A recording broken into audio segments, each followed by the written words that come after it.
হুট করে আজকে আমার বেআইনের বিয়ে হয়ে গেল। মানে দেখতে আসি ওনারা সব ঠিক করে ফেলেছে। আমার বেআইন বলতে আসলে আমার ভাইয়ের ছোট শালি আর কি। দুপুরে ওনারা কাবিন করতে আসে, বলতেছে যে কালকে বিয়ে হয়ে যাবে, তো আর কি করার, ছোটোখাটো করে একটু গায়ে হলুদেও দিবে। তো আমরা সন্ধ্যার দিকে যাই, দেখি যে কোন হাতে মেহেদি দিচ্ছে আর আমাদেরকে সন্ধ্যার নাস্তাও দিয়েছে। তো এখান দিয়ে ছোটোখাটো করে একটু গায়ে হলুদও দিচ্ছে, মানে যা পারছে আর কয়েক ঘন্টার মধ্যে, মানে হুট করে ওনারা সব কিছু অ্যারেঞ্জ করেছে। ছোটোখাটো করে একটু গায়ে হলুদও দিল। তো এখান দিয়ে আমরা যাচ্ছি ছেলের বাড়ি। বিয়ের দিনে কোনো ভিডিওই আমার কাছে নাই, মানে কোনো ভিডিওই করা হয় নাই।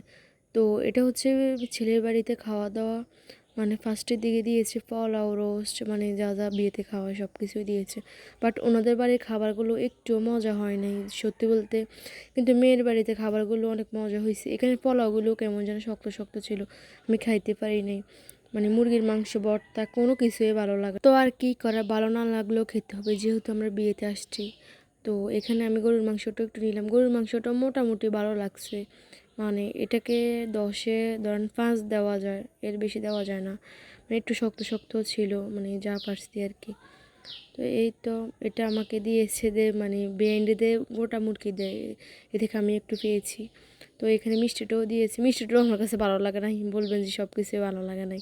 তো এখান থেকে আবার দধিটাও অনেক ভালো লাগছে, এটা আমি খেয়েছি, এটা অনেক ভালো লাগছে। তো খাওয়া দাওয়া শেষ করে আমরা একটু হাঁটতেও বের হয়েছি। তো প্রাকৃতিক দৃশ্য দেখতে দেখতে হাঁটতেছি। সো বাই, সবাই ভালো থাকবে।